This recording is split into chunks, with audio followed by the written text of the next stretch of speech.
Truth Scriptures, Galatim, sign named Galatians, chapter 4. I tell you that as long as an heir is a child, there are no better off than a servant, even though they really own everything. As long as they are a child, they are under guardianship and stewardship until the time appointed by their parents. It is the same with us before we came to Mashiach. We were considered children and in bondage under the principles of this world. However, when the appropriate time came, Eluah sent his son, born of a woman and born under the old covenant law. This was so that he could redeem those who were under the old covenant law, allowing us now to be adopted as his children. Now, because we are his children, Eluah sent the spirit of his son into our hearts so that we could cry out, Abba, Father. You are no longer a servant who is in bondage. You are now his children. Also, you are an heir because of what Eluah did. In the past, you were slaves to the things of this world because you did not know Eluah. However, now that you know Eluah, or rather, you are known by Eluah, how can you turn back to those powerless and void ideas? Why would you want to become slaves all over again? You put priority on observing your man-made special days, months, seasons, and years. I am hoping that my work for you was not in vain. I urge you, brothers and sisters, to do as I do because I am free from the chains, as you should be. You did not despise me when I first preached to you. You also did no wrong to me. You knew I was sick when I preached the Bashur of the Mashiach to you the first time. Even though my health was poor and I may have been a burden to you, you did not reject me. You actually welcomed me like a messenger of Eluah, or even as you would treat Yahuwah Mashiach. What then happened to your attitude? I bear witness that if you had been asked to do it, you would have plucked out your eyes and given them to me.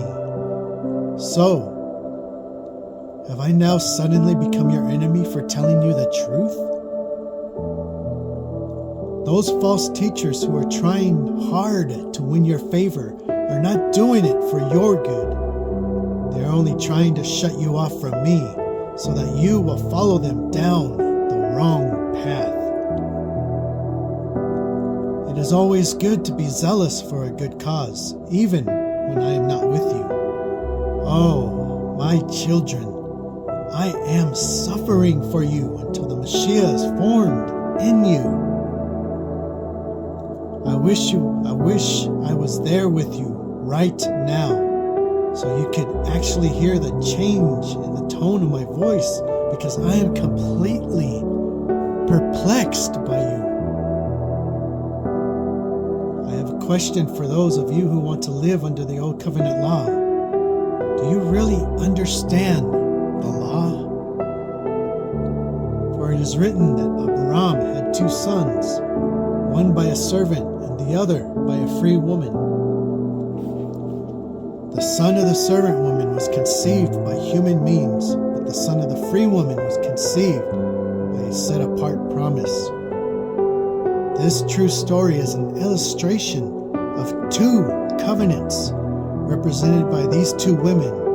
The one woman, Agar, is from the Old Covenant ordinances given at Mount Sinai, and her children are born into bondage. Now, in this instant, Agar represents Mount Sinai in Arab and corresponds to the present-day Jerusalem because she is still in bondage along with her children. However, The heavenly Yerushalayim that is above is free, and she is our spiritual mother. For it is written, Rejoice, you childless woman, who is not able to give birth to any children. Begin to sing and shout. You have not felt the pains of childbirth, because you will have more children than the woman who is in bondage. My brothers and sisters, we are his children because of this promise, just as Yiddishak was. However, the child who was born in the natural way made trouble for the child that was born of the Spirit. The same thing is happening now. The scriptures say, get rid of the servant woman and her son. He will not share inheritance with the free woman's son. Therefore, my brothers and sisters, we are children of the free woman and not of the servant woman. Hallelujah. A record of debt. The punishments and the death penalty for sinning and transgressing the Torah has been nailed to the stake. We have been forgiven. And believing in Yahuwah Mashiach by faith, born again in the set-apart spirit, where we cry, Abba, Father, are now free from the old covenant law. All the rituals and the sacrifices and the penalties and the debt of our sin. Made new, born again, to be guarding the covenant and the 10 Commandments of Yahuwah. Born again to walk in that new life and in the way, the works preordained by Yahuwah that we should be doing. Walking in his way, in his Torah, and his commandments.